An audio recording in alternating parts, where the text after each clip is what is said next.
In summary, the polynomial kernel systematically increases dimensions by setting d, the degree of the polynomial. And the relationships between each pair of observations are used to find a support vector classifier. So previously, when we were using spreadsheets, we were heavily meeting dependent. It took us hours to update. Last but not least, we can find a good value for d with cross-validation. Double bam! Another very commonly used kernel is the radial kernel, also known as the radial basis function kernel. Unfortunately, the radial kernel finds support vector classifiers in infinite dimensions, so I can't give you an example of what it does exactly. However, when using it on a new observation like this, the radial kernel behaves like a weighted nearest neighbor model. In other words, the closest observations, aka the nearest neighbors, have a lot of influence on how we classify the new observation. And observations that are further away have relatively little influence on the classification. So, since these observations are the closest to the new observation, the radial kernel uses their classification for the new observation. Bam! Now, for the sake of completeness, let me mention one last detail about kernels.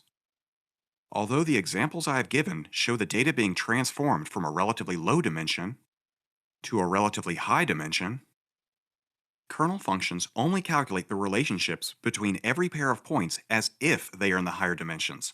They don't actually do the transformation. This trick, calculating the high-dimensional relationships without actually transforming the data to the higher dimension, is called the kernel trick.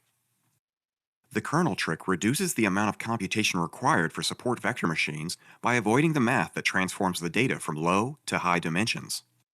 And it makes calculating the relationships in the infinite dimensions used by the radial kernel possible. However, regardless of how the relationships are calculated, the concepts are the same. When we have two categories, but no obvious linear classifier that separates them in a nice way, support vector machines work by moving the data into a relatively high-dimensional space and finding a relatively high-dimensional support vector classifier that can effectively classify the observations. Triple bam! Hooray! We've made it to the end of another exciting stat quest. If you like this stat quest and want to see more, please subscribe. And if you want to support StatQuest, consider contributing to my Patreon campaign, becoming a channel member, buying one or two of my original songs or a t-shirt or a hoodie, or just donate.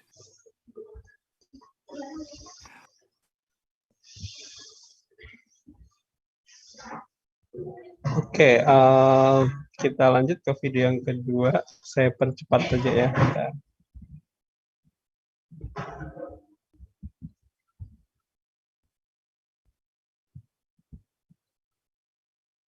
I once knew a kernel, its name was Fred. The StatQuest isn't about that kernel, StatQuest.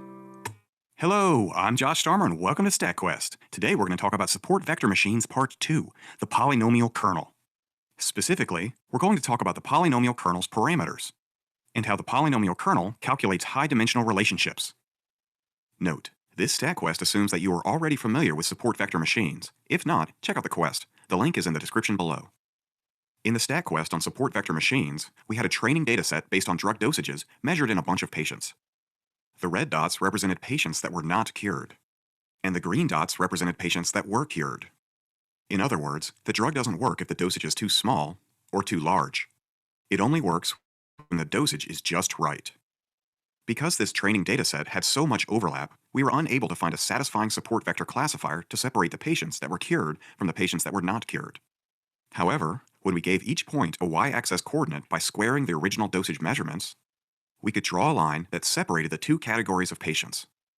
So we used a support vector machine with a polynomial kernel to compute the relationships between the observations in a higher dimension, and then found a good support vector classifier based on the high-dimensional relationships.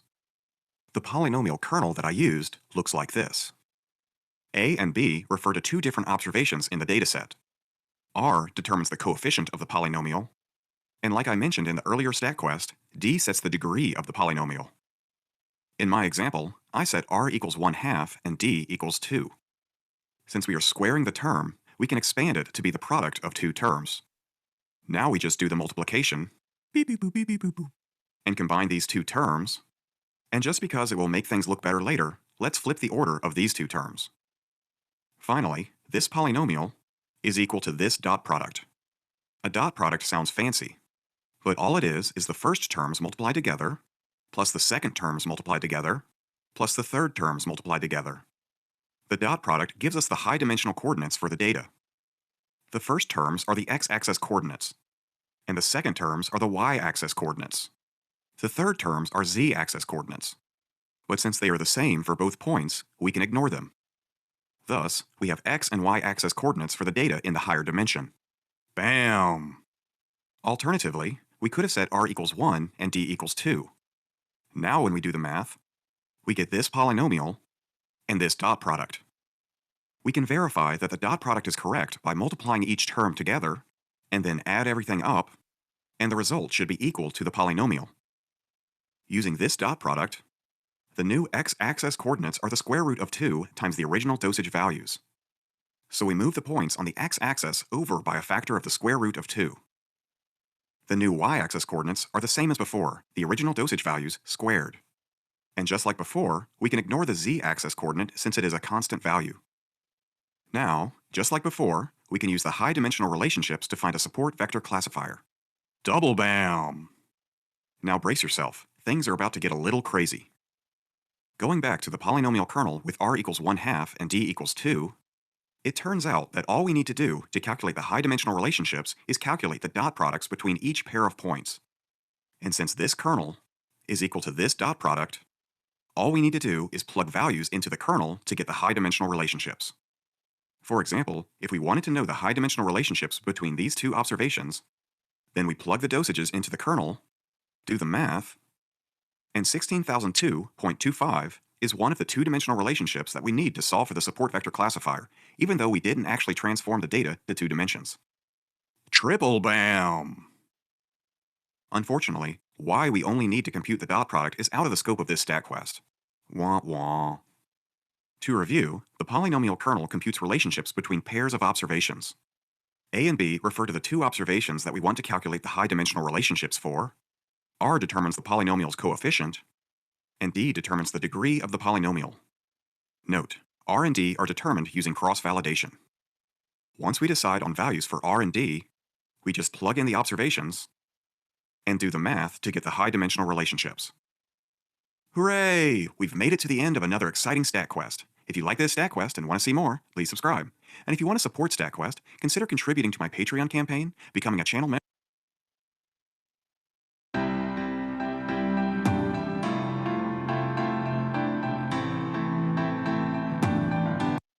The radio kernel works in infinite dimensions. I know that sounds kind of crazy, but it's actually not that bad. StatQuest. Hello, I'm Josh Starmer and welcome to StatQuest. Today we're going to talk about Support Vector Machines Part 3, the radial kernel.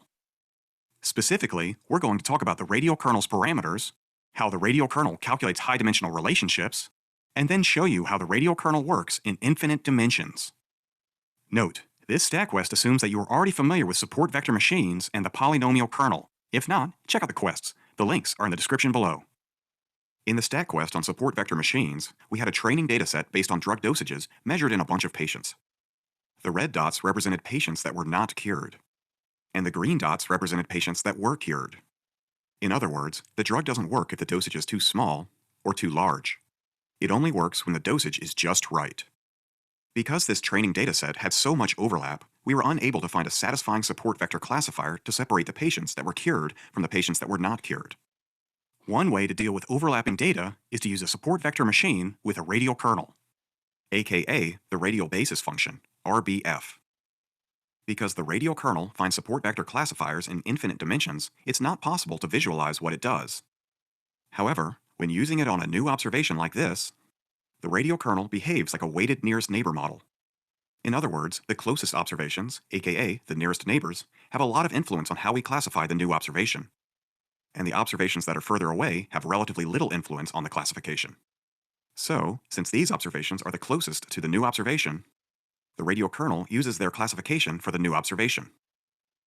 Now let's talk about how the radial kernel determines how much influence each observation in the training dataset has on classifying new observations. Just like with the polynomial kernel, A and B refer to two different dosage measurements. The difference between the measurements is then squared, giving us the squared distance between the two observations. Thus, the amount of influence one observation has on another is a function of the squared distance. Gamma, which is determined by cross-validation, scales the squared distance, and thus, it scales the influence. For example, if we set gamma equal to 1, and plug in the dosages from two observations that are relatively close to each other, and do the math, beep beep boop beep boop, we get 0.11 when gamma equals 1.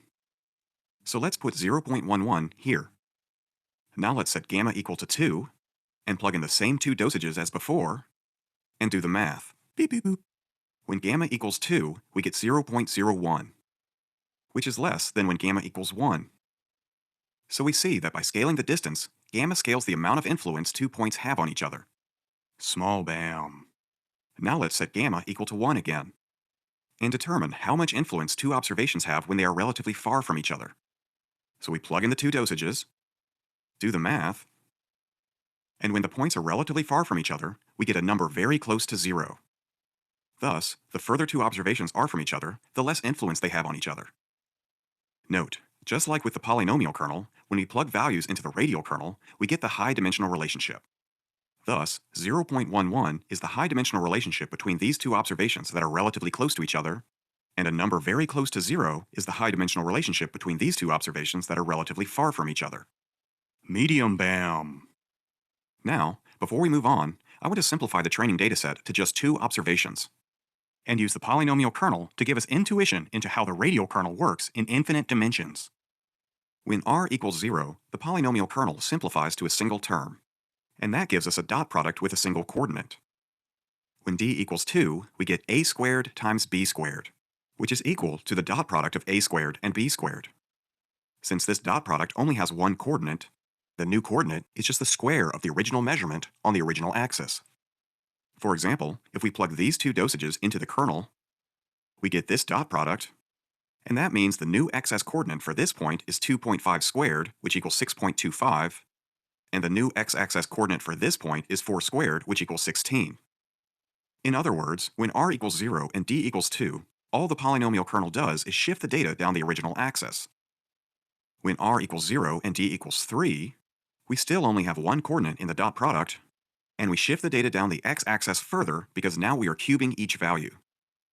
Lastly, when r equals 0 and d equals 1, we still only have one coordinate in the dot product, but now the data just stays in its original location. So setting r equals 0 seems silly because no matter what values we use for d, the dot products leave the data in the original dimension. And in this example, the data stays on the same one-dimensional line. However, it turns out that setting r equals 0 can result in some pretty awesome stuff. Going back to the original training dataset, let's talk about what happens if we take a polynomial kernel with r equals 0 and d equals 1, and add another polynomial kernel with r equals 0 and d equals 2. This gives us a dot product with coordinates for two dimensions. The first coordinate is the original dosage, and the second coordinate is dosage squared. Now we can plot the transformed data on x, y axes, and find a support vector classifier to separate the data. And by now, you know that we don't actually do the transformation. We just solve for the dot product to get the high-dimensional relationships. Now, if we added another polynomial kernel with r equals 0 and d equals 3, then the dot product has coordinates for 3 dimensions, and we can plot the transformed data on x, y, z axes, and find a support vector classifier to separate the data. Now, what if we just kept adding polynomial kernels with r equals 0 and increasing d until d equals infinity? That would give us a dot product with coordinates for an infinite number of dimensions. That would be awesome, right? Well, that's exactly what the radial kernel does, so let's talk about it. Warning, this part gets very mathy, so feel free to skip to the end if this is not your thing. Let's start with the radial kernel and multiply out the square. Beep boop boop beep boop. Now, because we can set gamma equal to anything, let's set it to 1/2, so that this 2 goes away. Now let's create the Taylor series expansion of this last term. Wait a minute. What's a Taylor series expansion? This big thing is a Taylor series. Although there are exceptions, the main idea is that a function, f of x, can be split into an infinite sum. Since this is very abstract, let's walk through how to convert e to the x into an infinite sum. In other words, we are setting f of x equal to e to the x. And that means f of a equals e to the a. Now we plug in the derivative of e to the x evaluated at a, divide by 1 factorial, and multiply by x minus a. Note, in case you don't already know, the derivative of e to the x equals e to the x, so taking the derivative of e to the x is super easy. Now we plug in the second derivative of e to the x evaluated at a, divide by 2 factorial, and multiply by x minus a squared. Then we keep adding terms based on higher derivatives until we get to infinity. Thus, this is the Taylor series expansion of e to the x. Now the question is, what is a? The definition of the Taylor series says that a can be any value as long as f of a exists. And since e to the 0 equals 1, e to the 0 exists, so we will set a equal to 0. And simplify. Beep, beep, boop, beep, boop, beep, boop. Thus, if we can accept that the Taylor series expansion does what it says it does, e to the x is equal to this infinite sum. Large bam! Going back to the radial kernel, we can now create the Taylor series expansion of this last term. To create the Taylor series expansion of e to the ab, we plug in ab for x. Now we have the Taylor series expansion of the last part of the radial kernel. Okay, time to take a deep breath. We've done a lot, but we still have a few more steps before we are done and get to eat snacks. Before we move on, let's remember that when we added up a bunch of polynomial kernels with r equals 0 and d going from 0 to infinity, we got a dot product with coordinates for an infinite number of dimensions. Now, observe that a polynomial kernel with r equals 0 and d equals 0 is equal to 1. And a polynomial kernel with r equals 0 and d equals 1 is equal to a times b. And a polynomial kernel with r equals 0 and d equals 2 is equal to a times b squared, etc., etc., etc. Thus, each term in this Taylor series expansion contains a polynomial kernel with r equals 0 and d going from 0 to infinity. Now, just to remind you, converting this sum to a dot product was easy, because the dot product tells us to multiply each term together and then add up all the terms. With that in mind, the dot product for e to the ab is this. We can verify that the dot product is correct by multiplying each term together and add up the new terms to get the Taylor series expansion of e to the ab. Double bam! Going back to the original radial kernel, we can plug in the dot product for e to the ab. Now the radial kernel is equal to this term times the dot product. To make the radial kernel all one dot product instead of something times a dot product, we just multiply both parts of the dot product by the square root of this term. So we can fit everything onto the screen, let's let s equal the square root of the first term. Now we multiply the dot product by s. Beep, boop, boop, beep, boop, boop, beep, boop, boop, boop, boop. And at long last, we see that the radial kernel is equal to a dot product that has coordinates for an infinite number of dimensions. That means when we plug numbers into the radial kernel and do the math, beep, boop, boop, boop, the value we get at the end is the relationship between the 2 points in infinite dimensions. Triple bam! Now we can go eat snacks. Hooray! We've made it to the end of another exciting stat quest. If you like this stat quest and want to see more, please subscribe. And if you want to support stat quest, Oke, very mathy ya. Ada istilah very mathy. Oke, alright. Oke, seharusnya kalian nggak alergi ya dengan math karena kalian sudah ambil matematika 1, matematika 2 ya. Seharusnya you have been familiar with. Oke, lupakan matematika. Oke, kita ke coding aja ya. Seharusnya computer science kan convert math into coding. Oke. Nah, berikutnya adalah kita akan punya hands-on. Seharusnya nih ya, go here. Jika aja saya akan diarahkan ke sini, ke apa namanya, ke GitHub nanti. Ini silakan di coding ulang ya di link yang sudah saya kasihkan. Nah ini seperti biasa coba ini ya apa namanya coba dipahami deh apa namanya coding yang ada di sini kaitkan dengan yang ada di PPT kemarin di PPT-nya Bu Reni ya di hari Senin kemarin. Oke, pastikan kalian paham step by step kayak gitu ya. Oke, terus kemudian berikutnya apa namanya nanti coba minggu kemarin kan kalian pakai ini ya Back Pro ya untuk apa namanya dataset apa gandum ya dataset gandum. Nah coba nanti kalau sudah paham di Kalau di sini tuh dia pakai untuk ini sih apa namanya spam filtering ya. Jadi ada datasetnya berupa email, nanti dia spam apa namanya di spam apa namanya dia itu apa namanya spam atau bukan kayak gitu. Dan nanti coba dibandingkan dengan yang kemarin yang back propagation.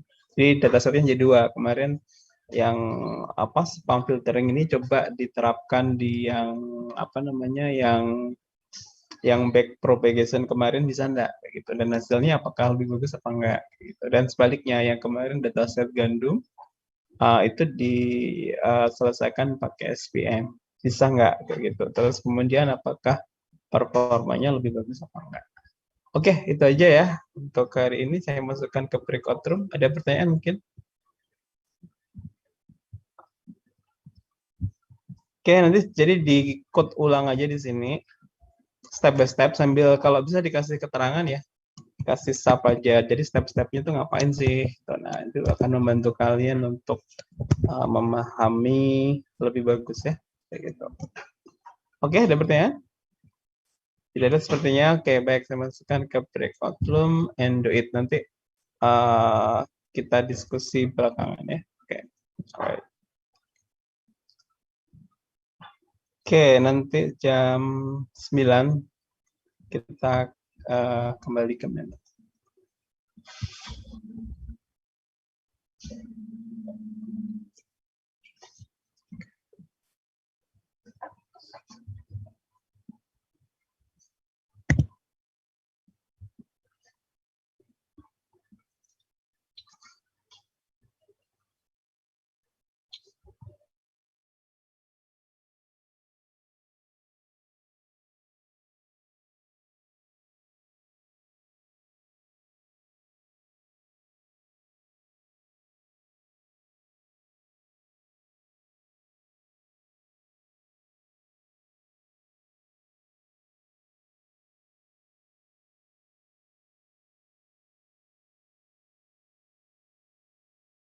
Halo, iya Mas, gak apa-apa.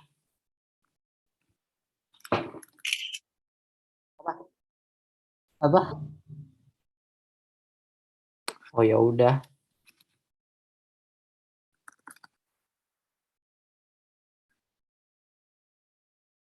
Ya Google Colab yang itu nih. Aku bikin dah. Belum bikin sih.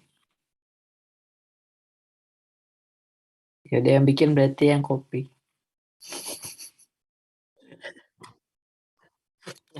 Ya dari sini aku aja yang bikin.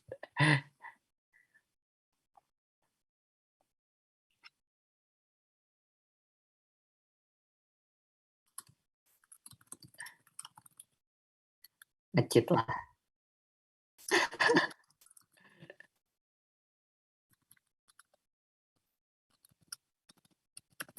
Di setting itu. Bisa dong. Di sini. Tuh, settings. Miscellaneous slide ini. Terus corgi sama kitty-nya dinyalain terus ya.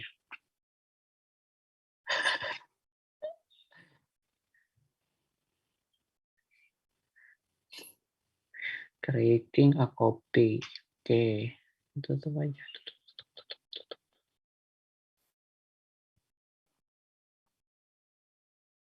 Corgi itu anjing. Anjing corgi.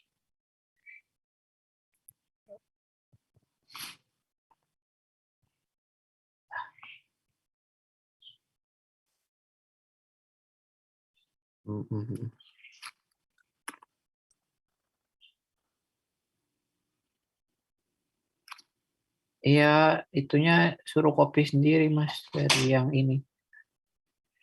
Copy sendiri dari sini. Iya katanya. Kalau bisa sih, kalau nggak bisa ya apa.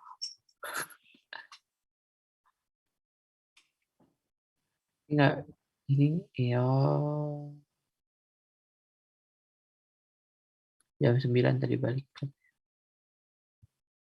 Males banget ngopi satu-satu ini nggak bisa di-download apa filenya terus dimasukin gitu loh.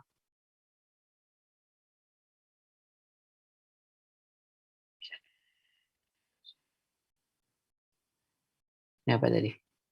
SVM IPNB.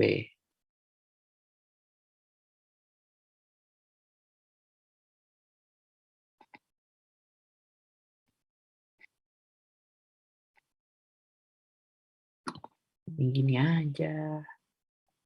Terus buka di ini nanti.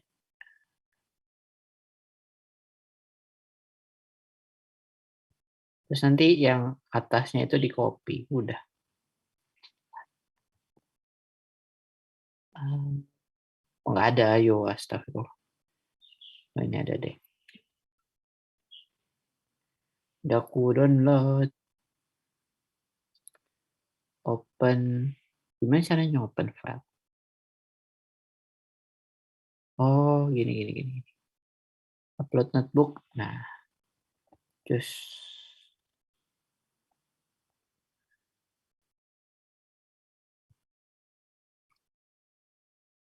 nggak kelihatan nih. Mau nggak gue share screen.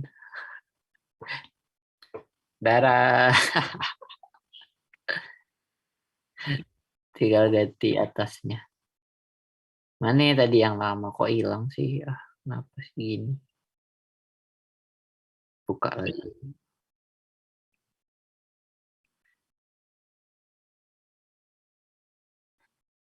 Tutup aja udah daripada capek-capek ngopi.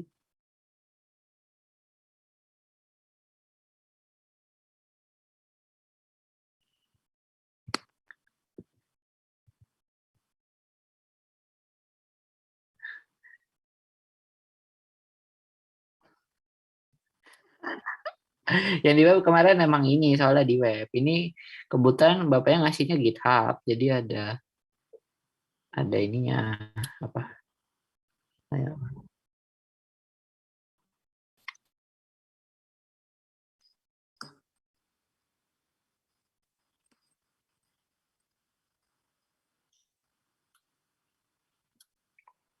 Nah, udah deh kelihatan sama kan. Tinggal ganti judul.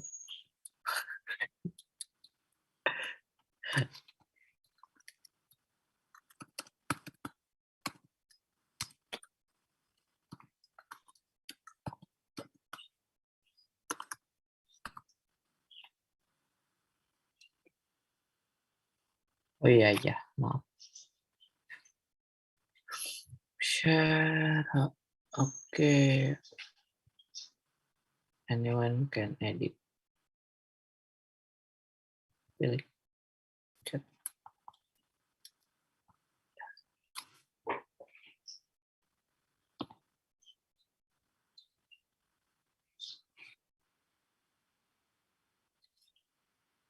Enggak. Aman.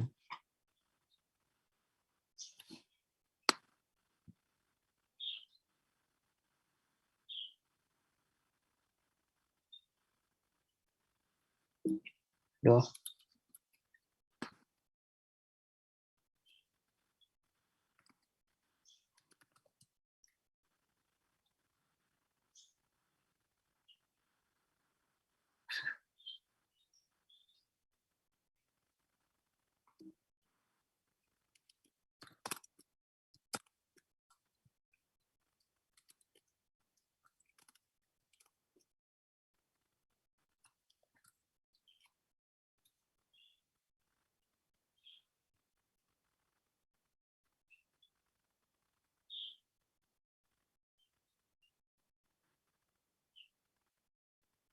Udah ini tinggal nyoba jalan. Bentar ganti nama file.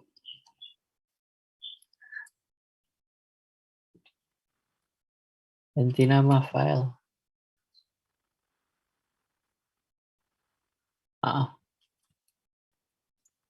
Biasanya gue ngasih kelompoknya tuh di belakang sini.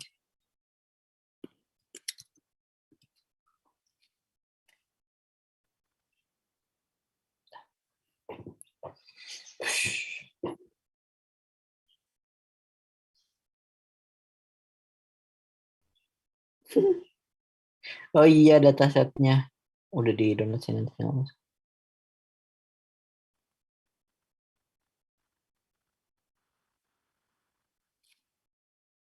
import. Ini di run aja. SciPy, udah SciPy. Kok lama dah?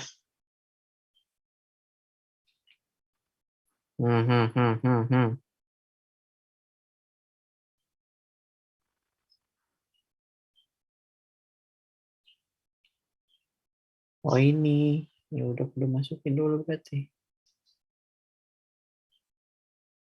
Ini nggak kelihatan ya share screen. Ya soalnya gue buka yang lain. Apa? Ya window. Enggak. Oke. Nah ini harusnya udah bisa sih. Nanti YouTube. Nah kok masih nggak bisa?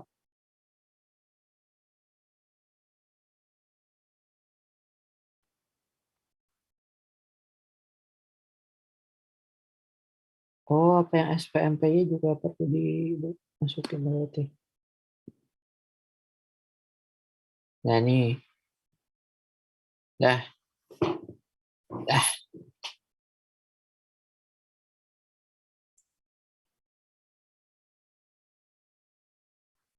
Nggak ada. Selamat memahami sendiri. Confusion matrix. Ini tuh, oh ini bikin confusion matrix. Ini bikin apa? Define itu fungsinya.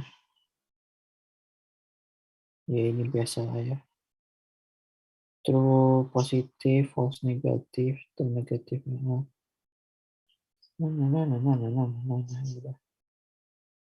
Oke, terus ini function for each SVM kernel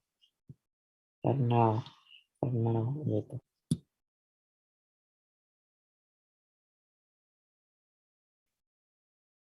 Linear kernel, polinomial, nggak paham. Oh ini yang tadi yang pangkat itulah pokoknya lah. Gaussian kernel ini apa pula?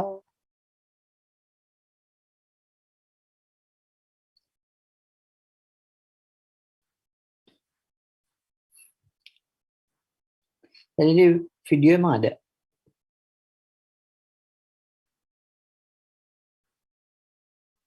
Kan natural. Itu radial kernel kan yang tadi yang 3 tuh.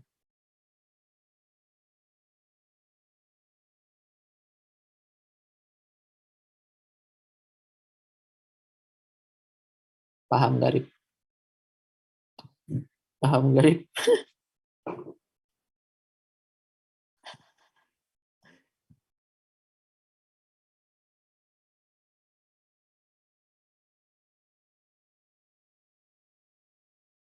Oh ini masih ngedefine ini loh. Ngedefine fungsinya ini buat apa? Hah? Udah tuh. Ya ini nggak tahu nih define apa buat self gitu.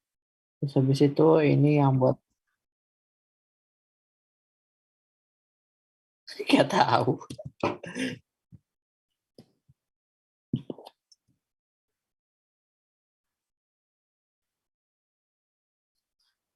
Coba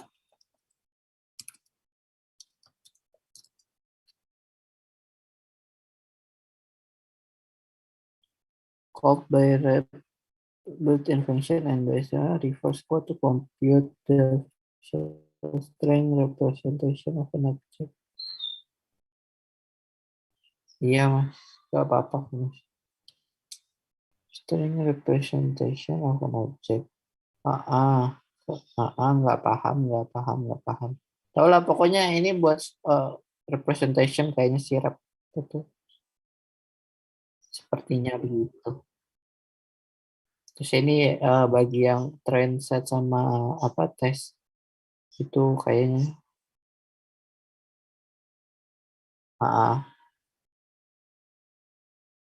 berapa persen pun kagak tahu nih di mana.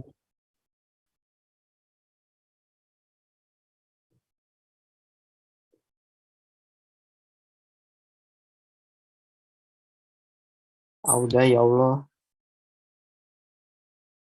Apa tiba-tiba dan lagi. Ngomong apa dulu, ayo. Upload dulu aja.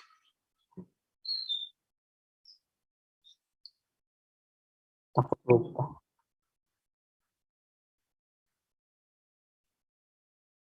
Bisa, nggak ngaruh.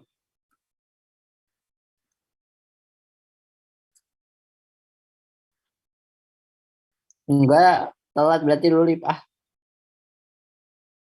Iya, makanya kalau gue tadi belum ada.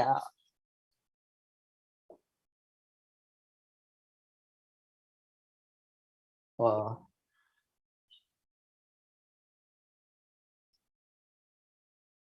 iya emang agak mepet-mepet 7:30 sih tadi. 7:30. 7:30.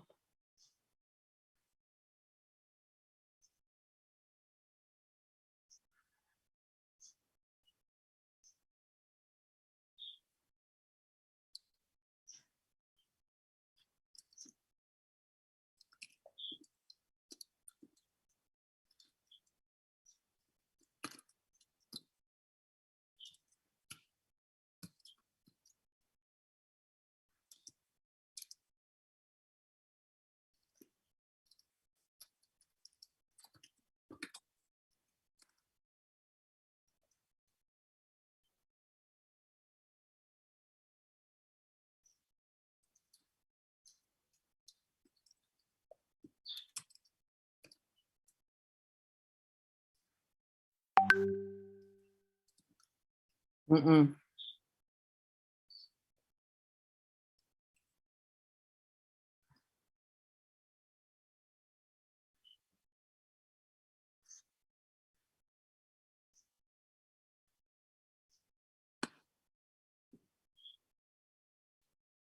Gimana caranya? Ya betul pagi kisahnya anak-anak main. Pada nanya gimana cara downloadnya pada error.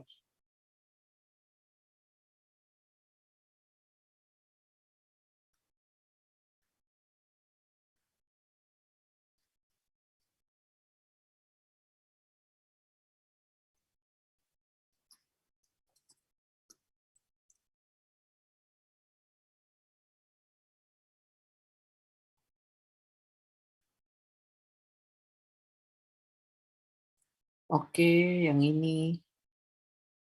Skip aja lah ya. Ini berapa panjang sih?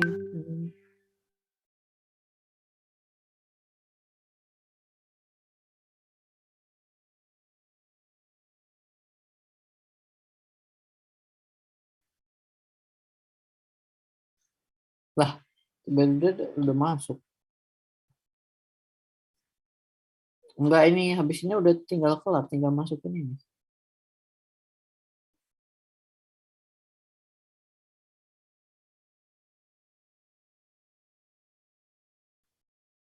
Belum ada harusnya error nih. Nah, kan apa?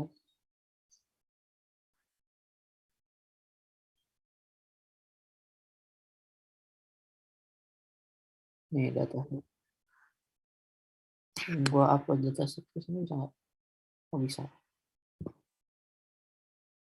Oh nggak bisa.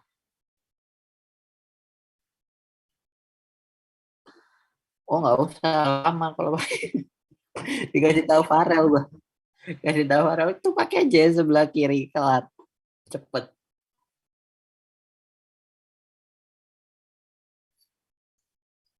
Cepet. Nih bisa. Gua kok error.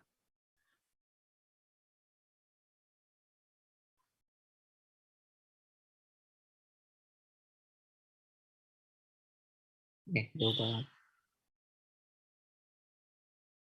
Oh ini harusnya nggak usah nggak sih?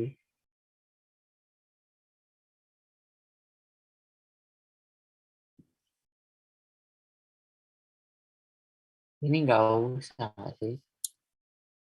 Soalnya kita nggak ada atau gini dah gini dah.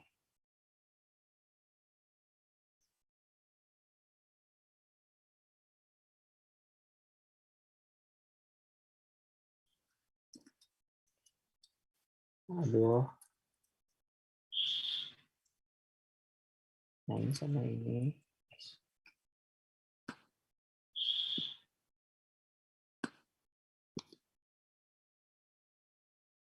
Enggak lah. Iya. Kucingnya. Bisa please? Alhamdulillah.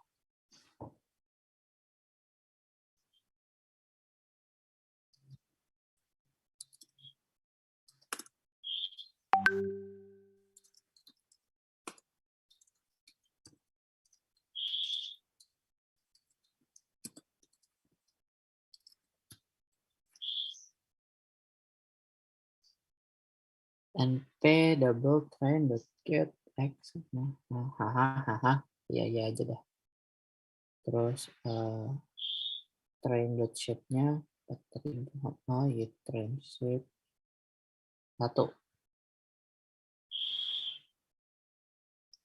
Ini apa microsecond?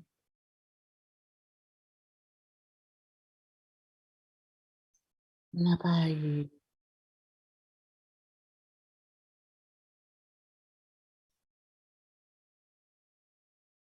Iya. Kok dia bisa ngetelan sendiri?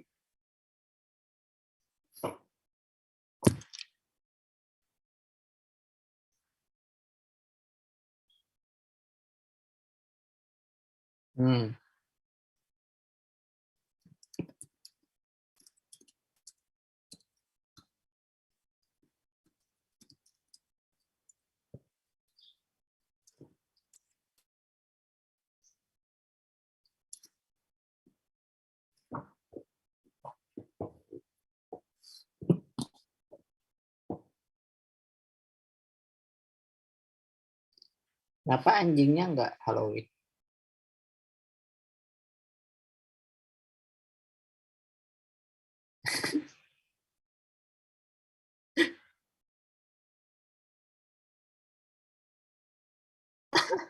Lihat tuh ya dari satu. Satunya dulu.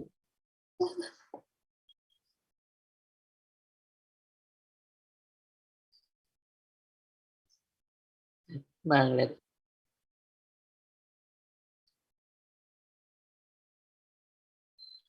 Tahu. Oh, bisa di chrome tapi agak nggak enak gitu sih waktu itu di chrome pernah nyoba.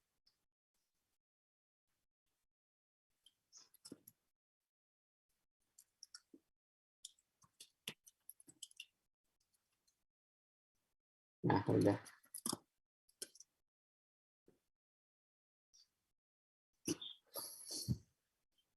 Full time 1 menit 30 detik. Sangat predik. ACCFM ini apa pula? CM ini apa?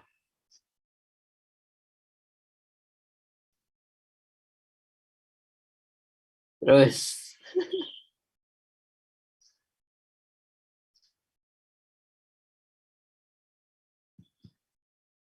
nggak tahu.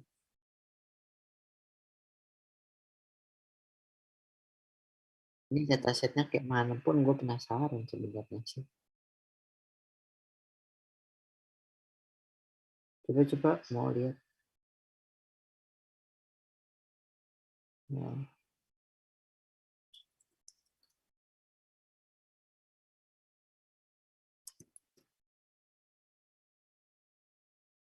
Lah.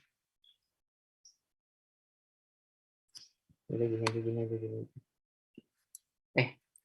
Skema mana? Boys, nggak tahu cara lihat.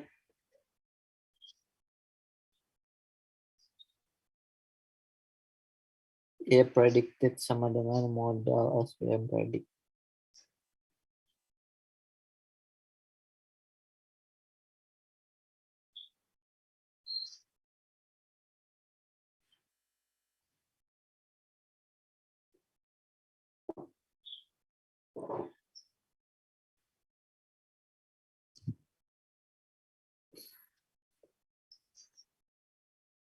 Oh, ACC itu akurasi.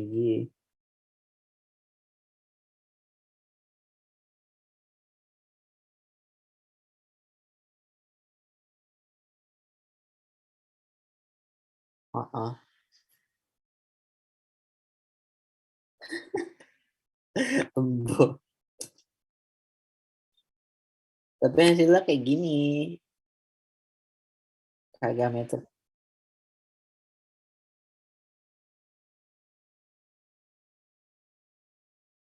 Iya makanya.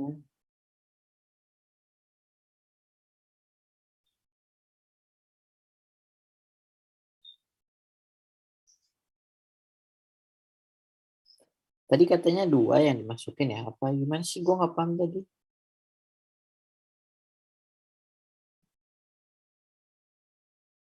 Data setnya.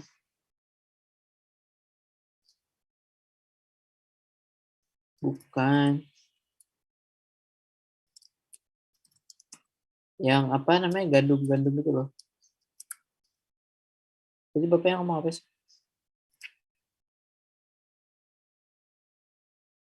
Iya,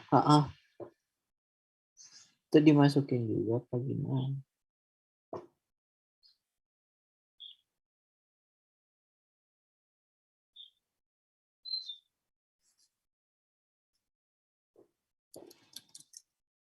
Saya salah. Padahal biasanya gak jauh. Coba bayangin.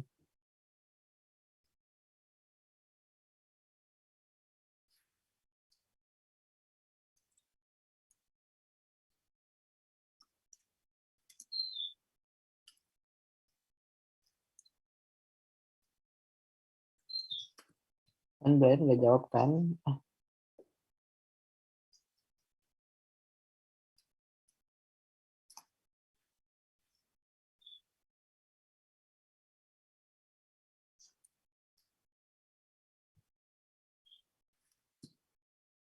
Oh Brian jawab.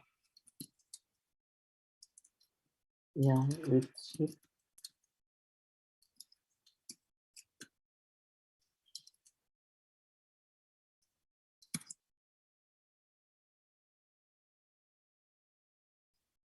Iya.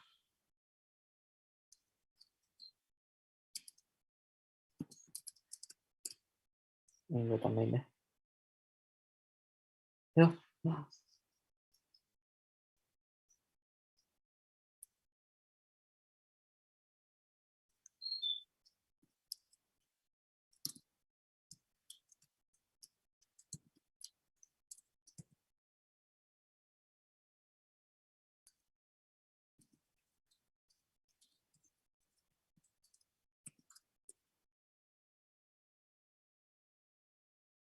Iya, itu nyobanya kayak mana ke sini?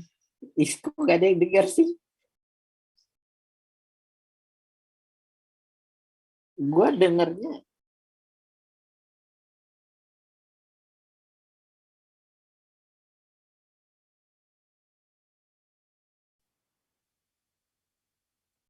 Gak tahu.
Ya,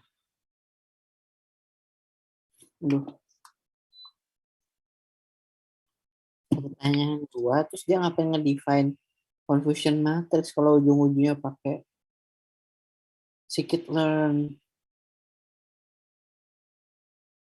untuk apa? Oh, dia ngitung 2 kali maksudnya.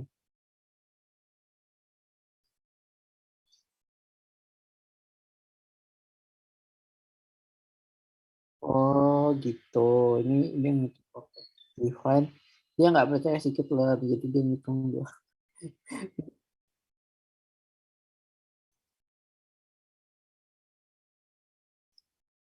Terus,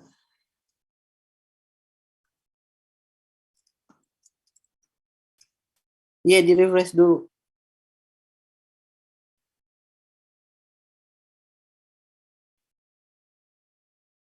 Nggak kayak spreadsheet, nggak kayak Google Docs.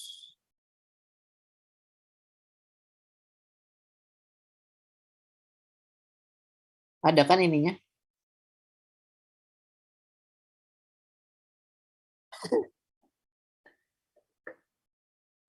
Ya udah, aku udah masukin lagi.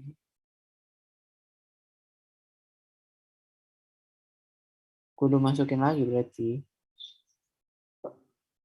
Mau kirim, udah tahu kan caranya?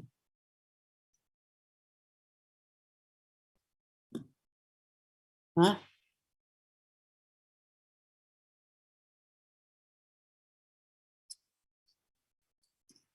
Apanya? Spreadsheetnya nggak tahu dah.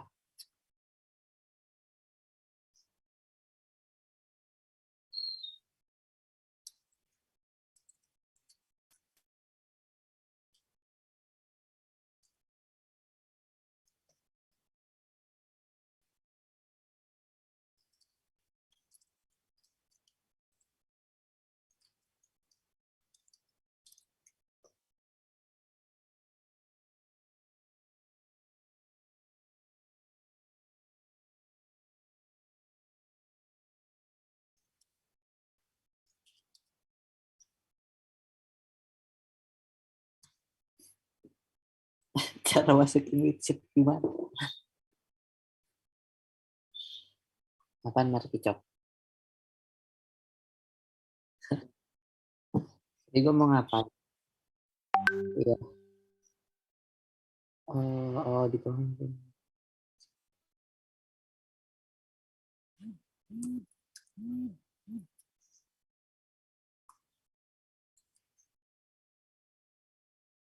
Brian, tuh isi datasetnya tuh kayak gini doang.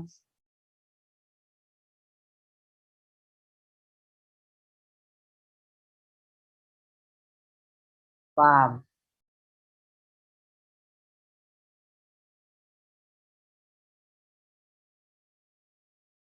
Iya, positif negatif doang 1-0. Jadi saya cuma 1-0. Ah udah.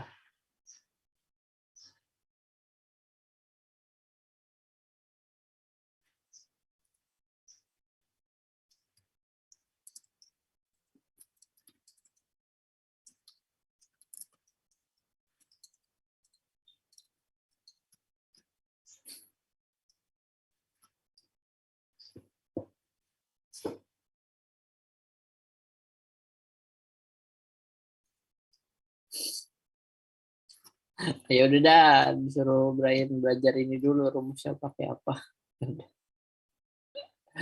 Kita belajar dulu aja ya dibanding masukin yang satunya.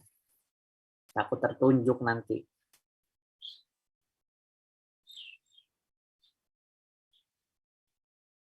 Ini udah lah ya, ini confusion matrix kayak biasa. Oh ini FM itu ini yang waktu itu for mulai ya kalau nggak salah ya. Yang di 2 kali dikali sama ditambah. Apa sih lupa pas kemarin ada di perseptron ini pokoknya. Eh, ya nggak ya. Konseptron satunya. Iya benar.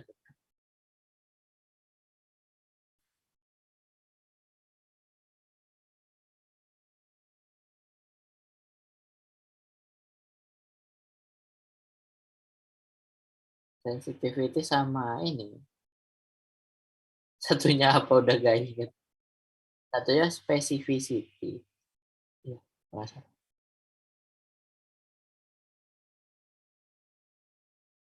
Ini cuma linear kernel sama Gaussian kernelnya.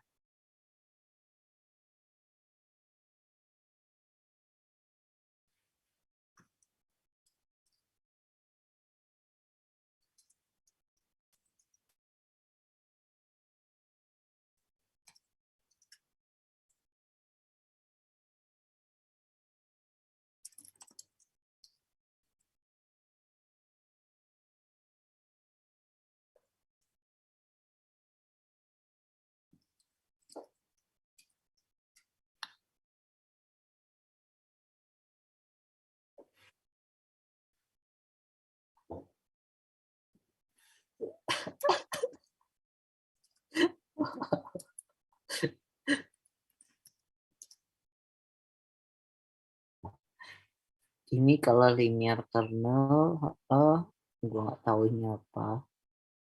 Tol ini apa? Tol, apa sih tol ini? Dia kagak ada pun ngomong tol. Nggak ada pun jadi GitHub-nya, ya Allah. Nggak membuat pusing.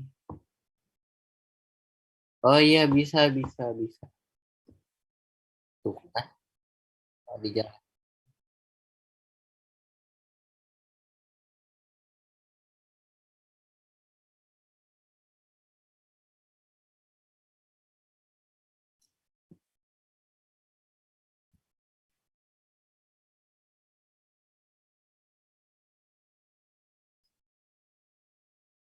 Ya, terus yang ini, ya ini kayaknya cuma buat panggil gitu kayaknya sih. Kalau dia pakai return.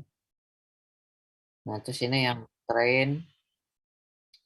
Ini dia bikin examen variabel.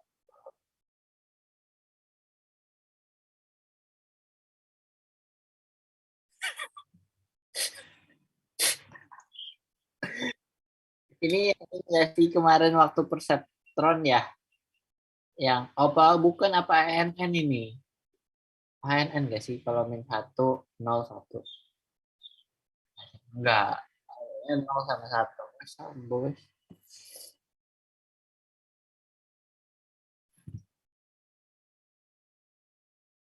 Hari nanya Fajrul, cari Fajrul naik kelas paham baru ngerti Nintendo.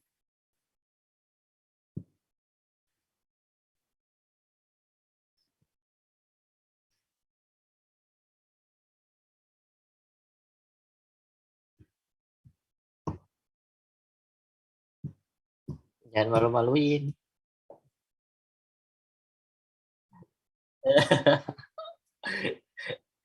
Dengar.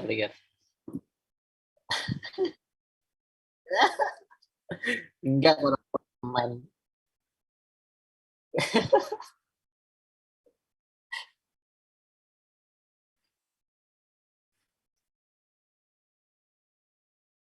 Iya, beda kasta. Mohon maaf sih dia paham.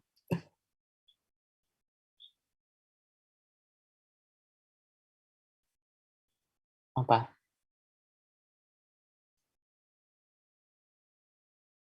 Enggak bareng-bareng biasanya perasaan. Oh, ya harus refresh terus habis itu nggak bisa ngedit bareng. Iya, masukin lagi, Bang. Perlu gua kirim zipnya.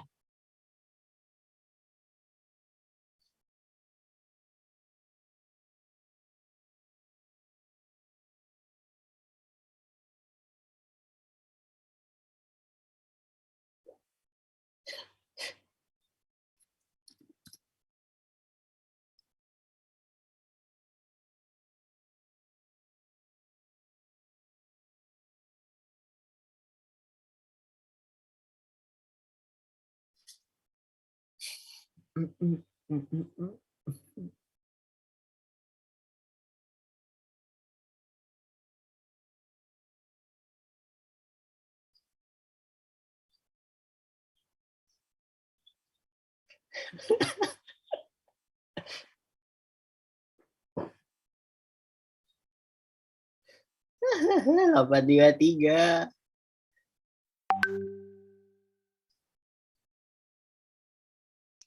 Ini Gaussian. Kalau ini terus polinomialnya di mana? Oh, ini buat polinomial. Nah, ini gue juga nggak paham kenapa kayak gini. X2, ya aja dah.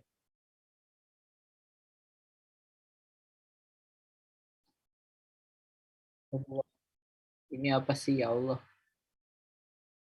Eta pula. Tak terangkanlah.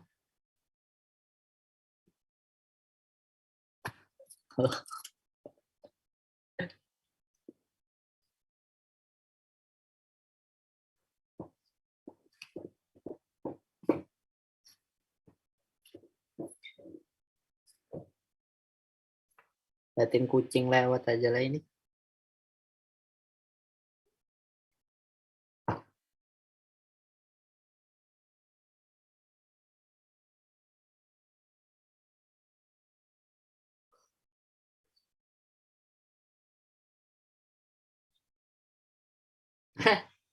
Kenapa?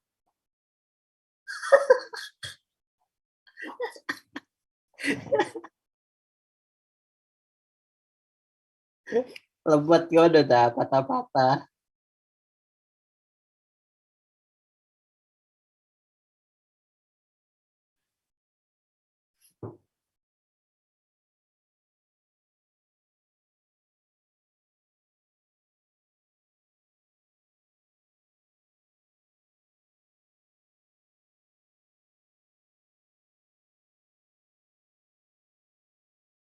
Hah? Sama ini ada. Cuma kayaknya yang ini kayak nggak masuk gitu deh.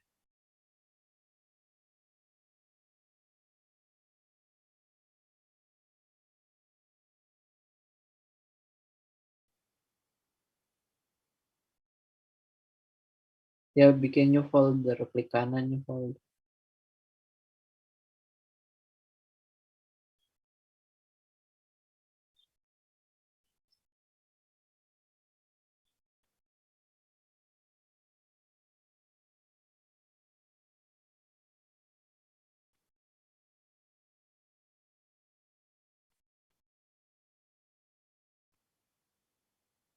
Biasanya kalau lu ngeran, gue nggak bisa ngeran. Satu doang biasanya.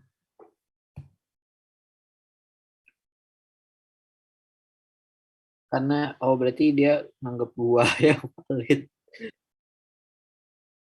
Ini mau nyoba masukin yang gandum apa?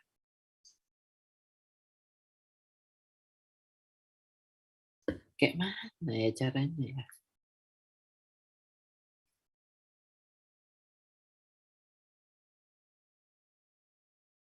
Yang ini, spam test sama trend. Kayak mana pula bagi duanya itu?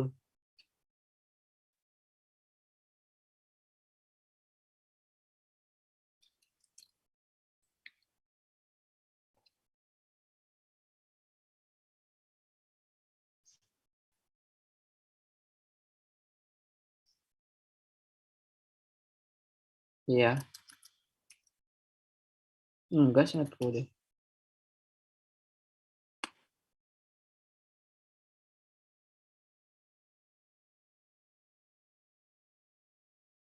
Ada emang. Kalau enggak berarti kita kudu manual jadi 2 trend sama itu. Trend sama itu. Cuma gue lupa caranya.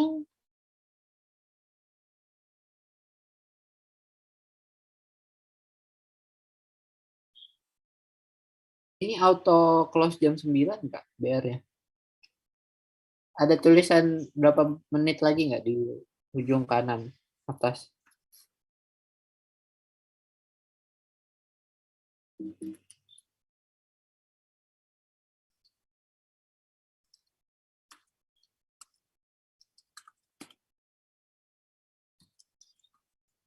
Trend sama tes.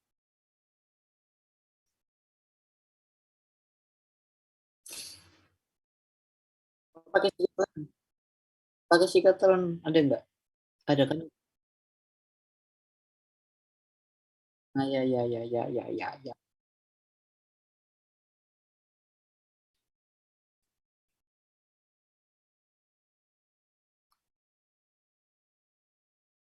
Ini. Wow, oh bagus sudah. Jalan deh. Ini lebih gampang bisa. Tinggal dari sini.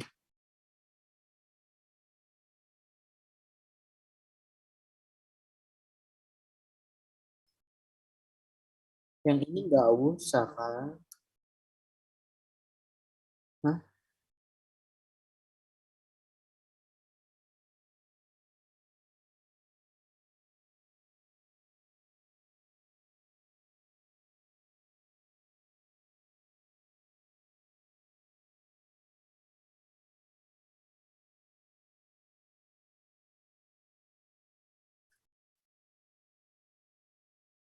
Ini ada di sini.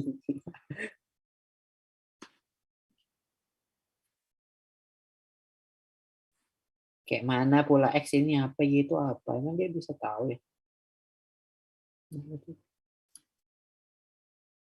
Error harusnya. Datasetnya kudu gue buka dong. Gue harus bagi dulu X-nya apa. Y-nya apa. Ya, new share lagi gue nambah. Hilang. Ya, ini kagak ada beda, nggak ada header.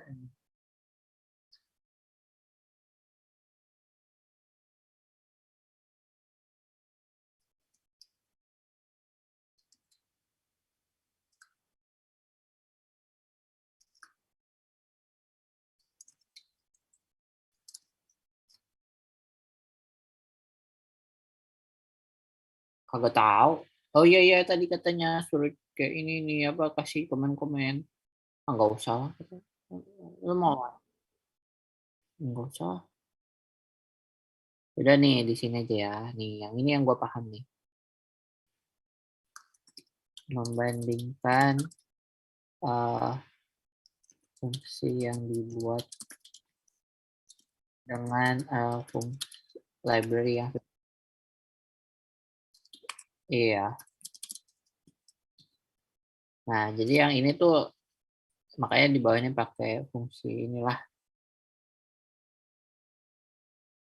Ya ini yang train ini kan kita pakai CF, pakai yang rumus yang tadi di atas, confusion matrix. Habis itu kita bandingin sama second tuh apa hasilnya ternyata sama kayak gitu. Terus yang sini sama persis.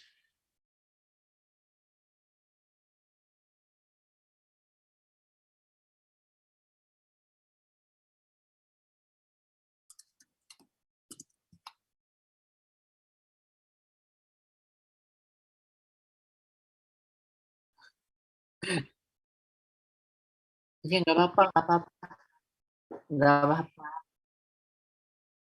Ya di mute dulu.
Oke, siap Mas.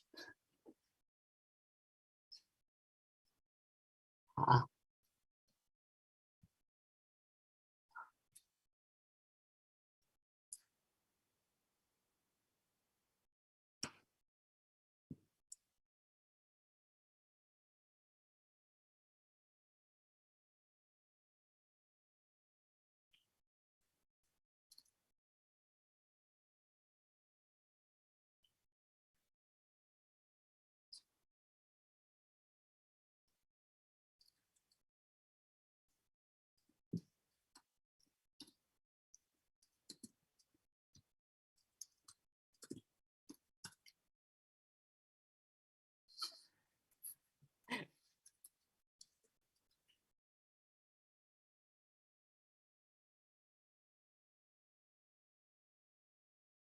oh PDDF nih. Ini.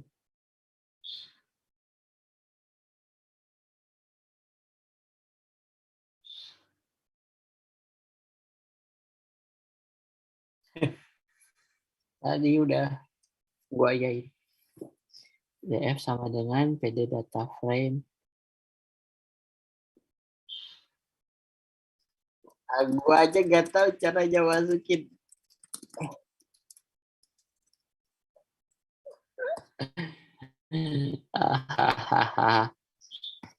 Masa aja CSV data kali.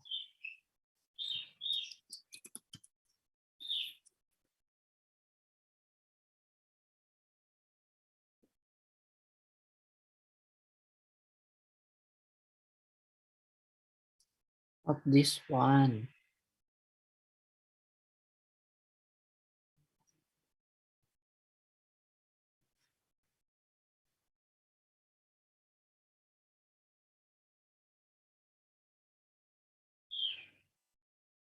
Sumpah gue lupa loh caranya lo. Ih, kayak mana ya?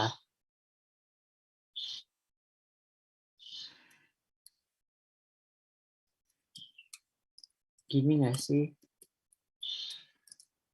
Bener gak?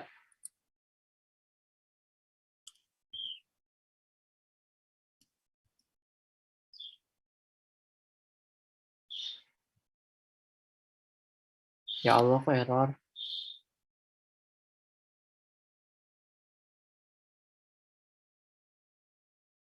Oh, ini belum jangan bilang gue belum masukin pandas di atas. Oh iya, jelas.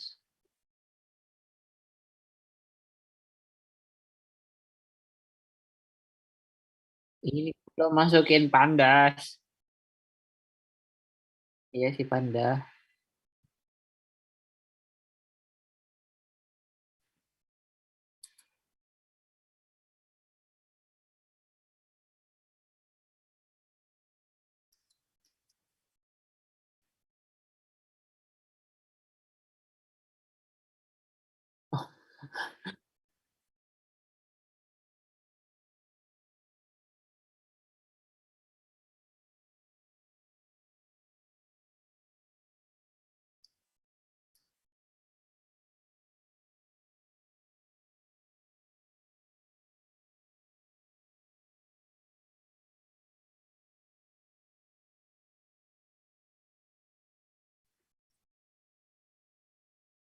Data terakhir. Oh, gini bang. Nggak error itu loh.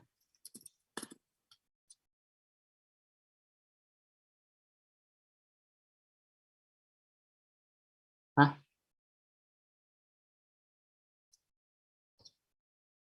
Hah?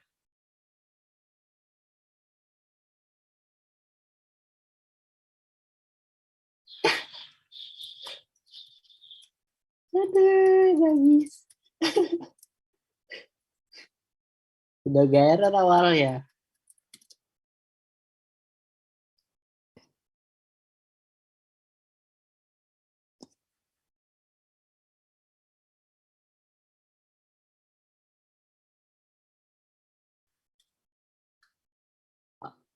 Di tempatmu.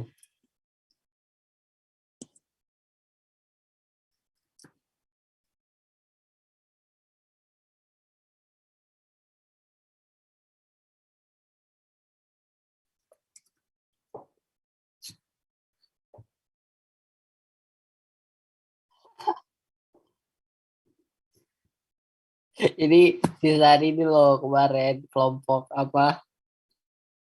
kelompok ini random terus dapetnya sama Galuh kan, sama Sinta gitu. Terus itu waktu itu dapet sama kami, terus Kamila ikut-ikut juga sama Aura. Terus jadi invite.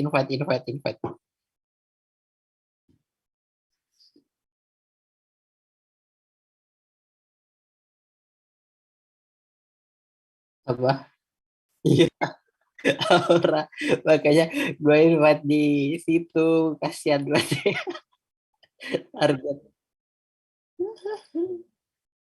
target target.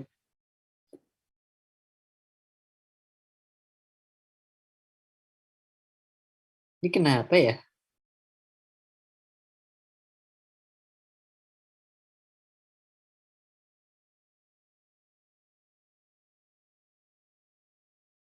Gue gedein tadi nih ya.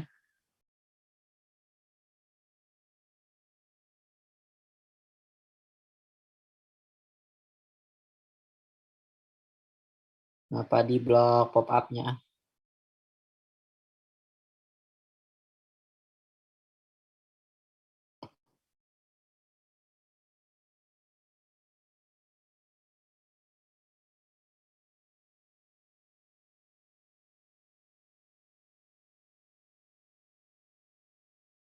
Nggak mau kan? Oh, fokus. TensorFlow ini apa ya? Allahumma, zoom-nya di lock nggak ya? Waduh,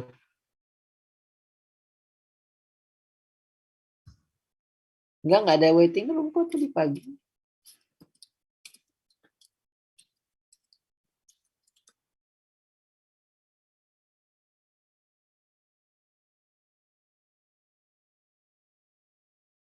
Boh,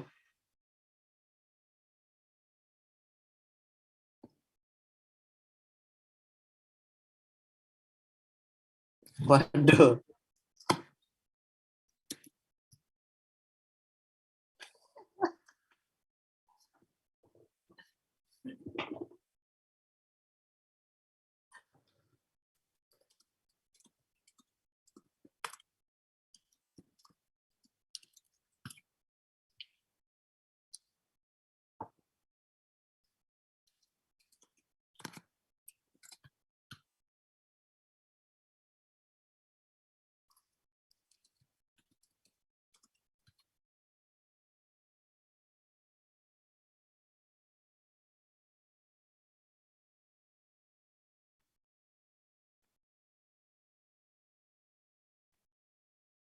Udah, jangan digituin. Udah, alhamdulillah ini.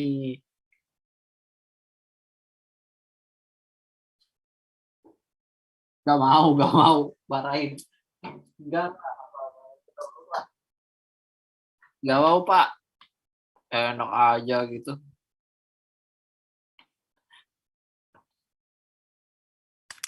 Moro-moro bapaknya dan BR.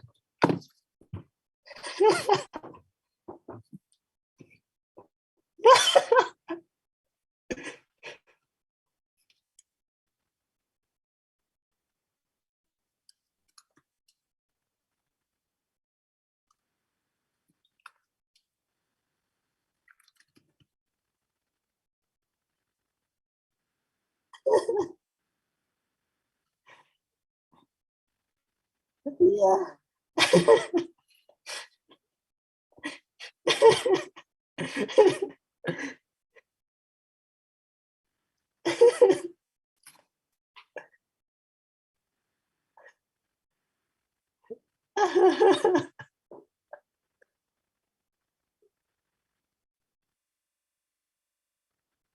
Ngomongin EP aja.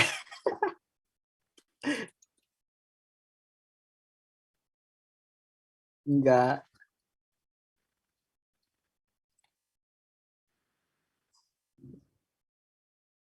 Mm-mm.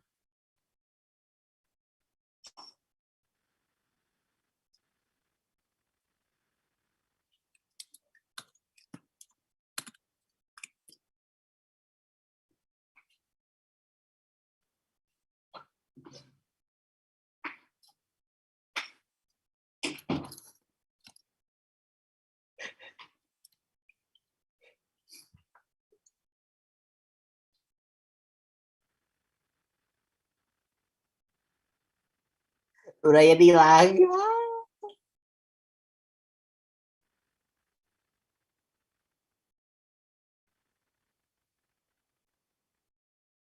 Jangan.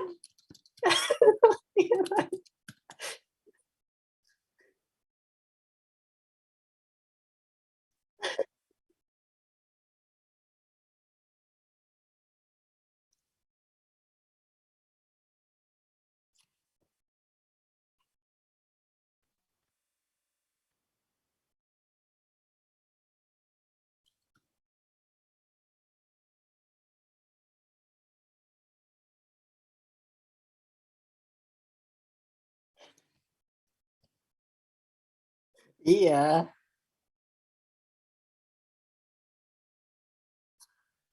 tapi kuping gua tuh dengernya yang yang yang sekarang itu dimasukin ke yang kemarin, bukan yang kemarin masukin yang sekarang.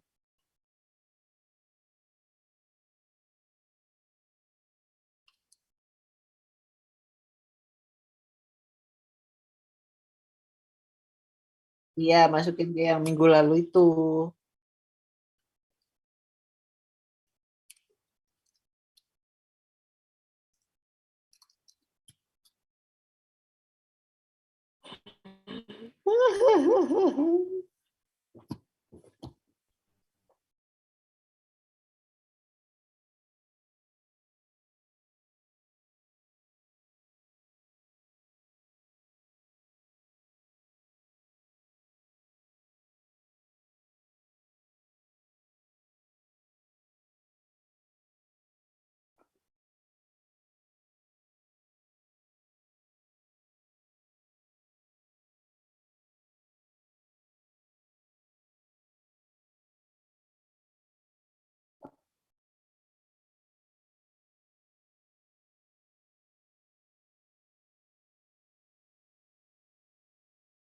Kenapa? Henry kenapa? Kenapa?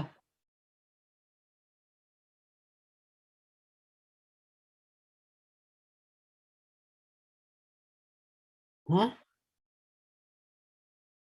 Apa-apa? Kenapa?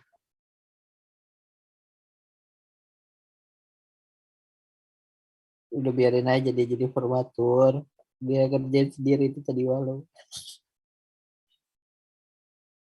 Enggak. Ya sama gua.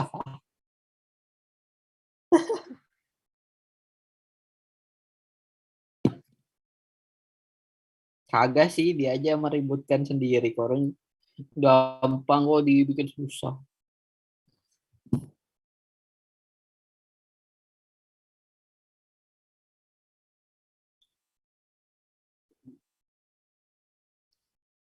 Lip, gue kalau inget Twitter lu jadi inget Bumahe.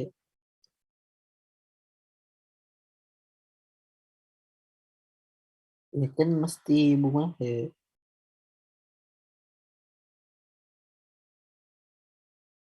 Twitter Henry apa sih gue lupa. Twitter Henry apa gue lupa, gue nggak follow nih. Henry apa? Hah?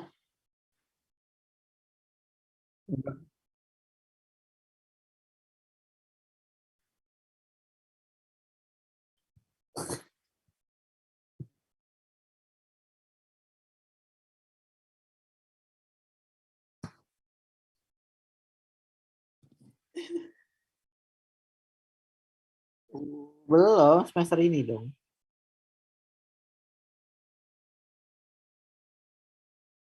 Males banget. Capek.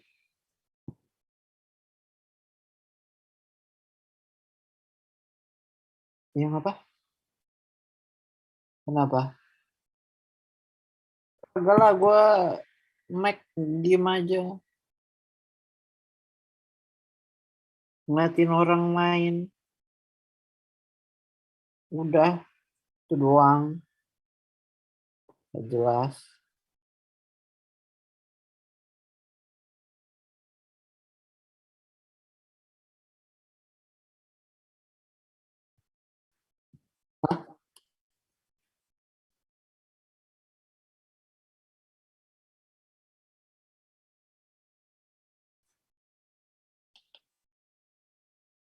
Gak mau, gua nggak mau, ya Allah, Rit, ya Allah. Nggak mau, Rit. Boleh. Gak mau.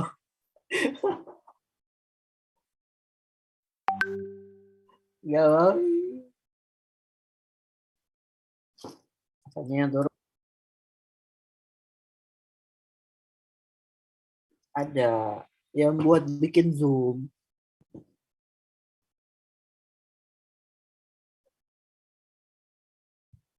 Ya chatbot Henry bikin.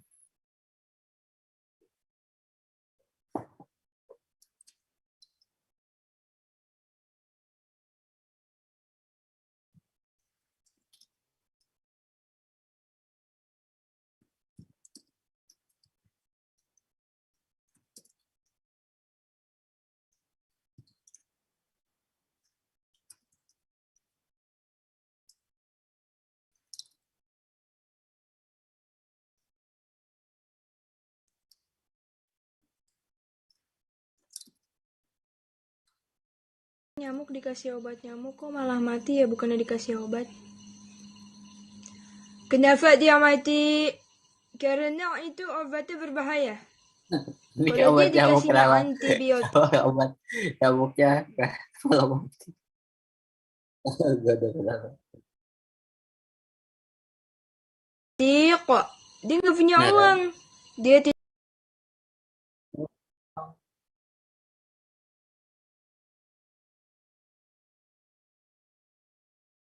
Masa nggak pernah?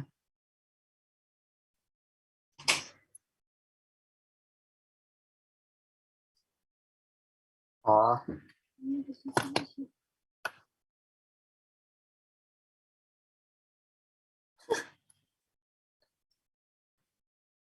ya kan sama saya. Udahlah ini. Oh,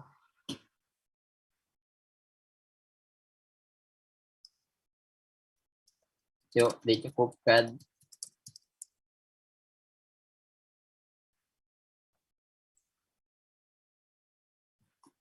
Apa yang masuk?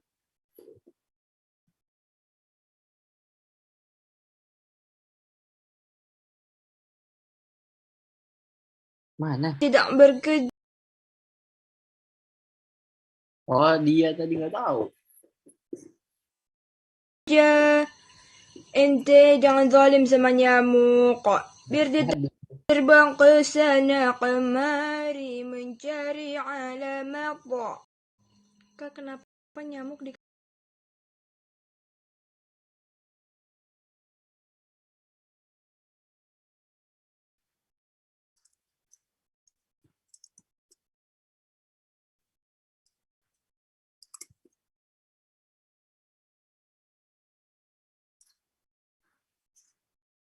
Langsung ya. Oke, salam dari Binjai.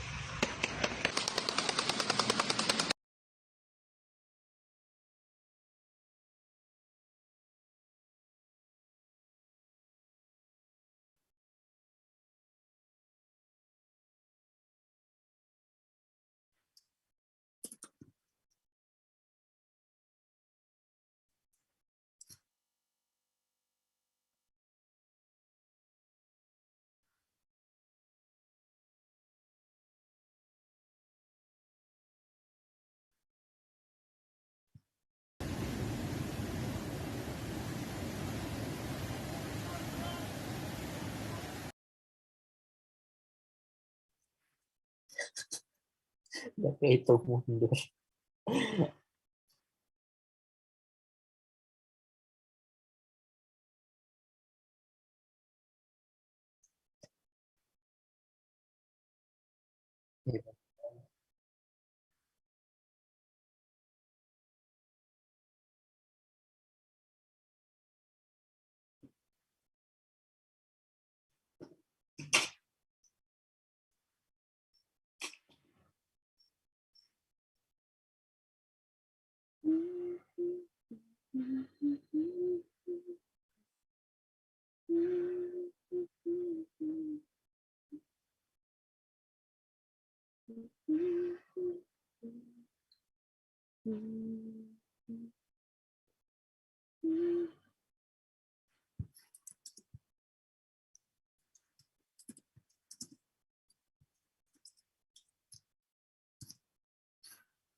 Mendem.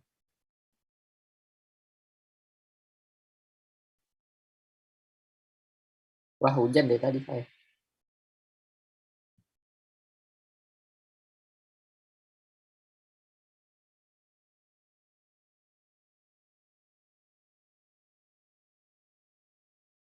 Nah, dadah guys.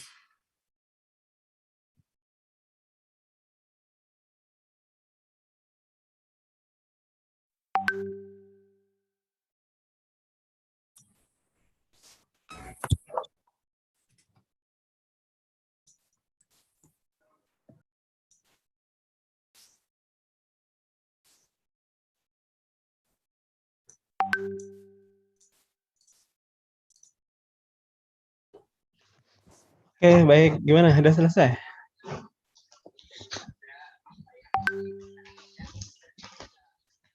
Finish, Mas Fajrul gimana? Udah selesai?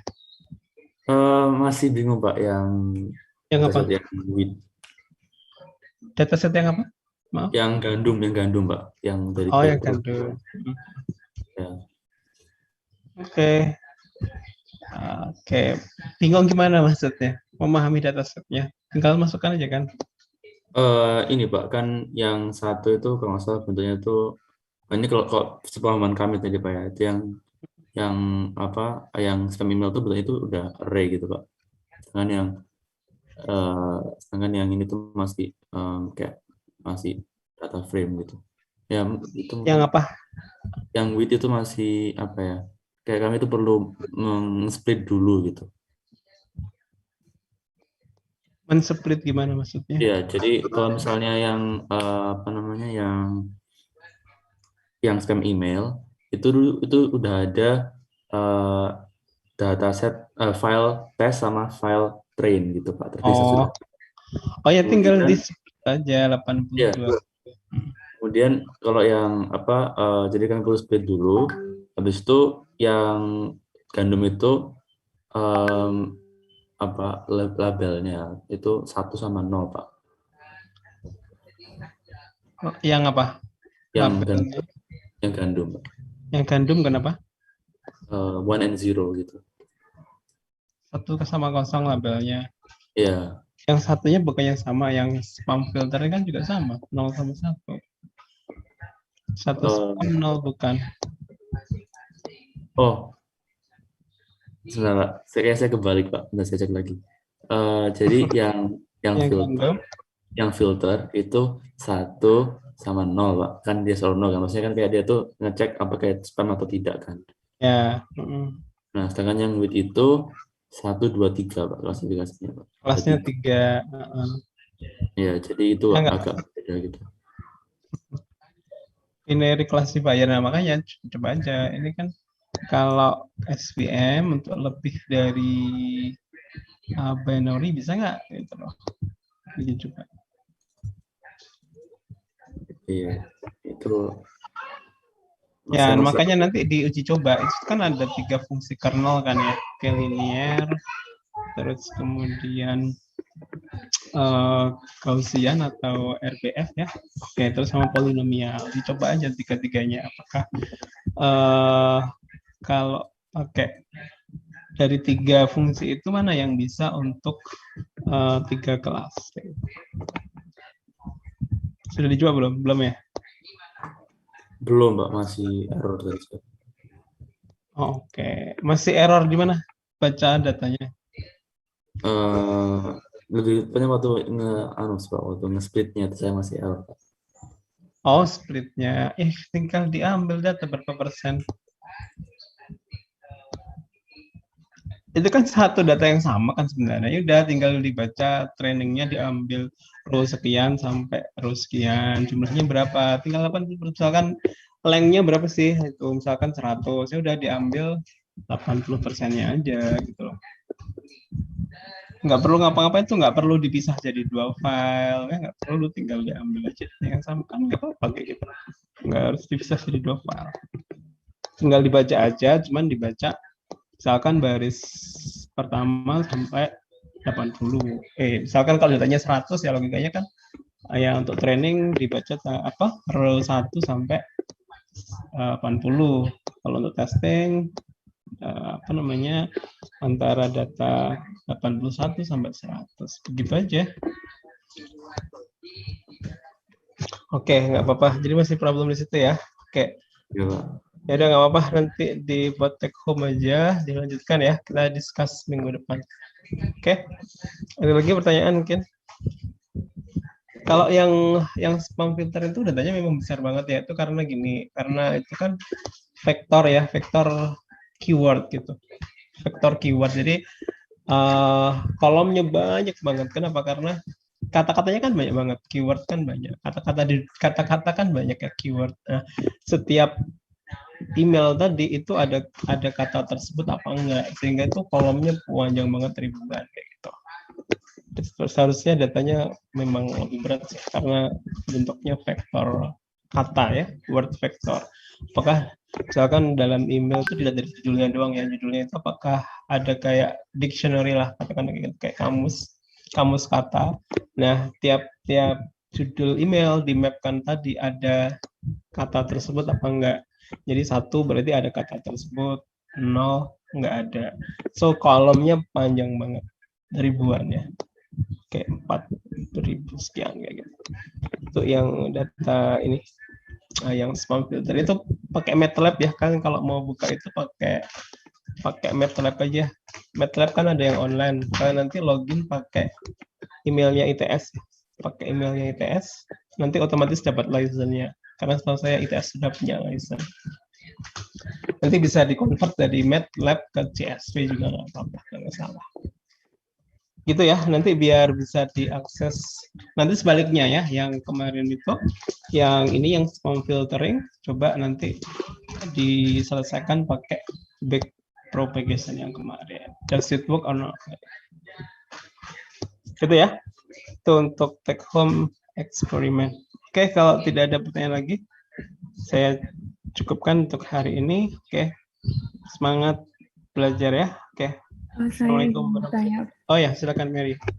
Untuk yang mengubah kernel function itu apakah yang di bagian dev init itu ya Pak? Kan bisa memilih antara linear kernel, polinomial, atau Gaussian. Itu yang diubah yang di dev init di dalam kelas SVM itu kah? Dev init. Dev init itu ya enggak lah, dev init itu kan definisi function. Definisi itu kan definisi function. Nah, itu di traceback aja di mana itu kamu memakainya. Itu kan ada itu bandingin dua ya. Itu ada yang pakai from scratch, ada yang pakai library-nya scikit-learn. Scikit-learn kan tiga baris aja sudah menghasilkan performa lebih bagus dari yang from scratch. Kenapa? Karena belum dioptimize. Di traceback aja itu ya. Di mana menentukan kernelnya ya. Mungkin saya coba share screen ya Pak. Bentar. Nah, maksud saya apakah yang di sini ini diubah? Bentar. Mana?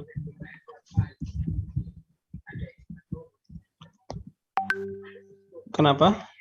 Yang kalau ini tuh defaultnya apakah linear kernel gitu ya Pak? Jadi kalau ya itu defaultnya linear kernel. Kalau kamu pengen merubah yang lain diganti linear kernelnya. Baik, baik, terima kasih. Itu kan konstruktor kan, konstruktor dengan default linear kernel. Ya, oke. Ada lagi pertanyaan?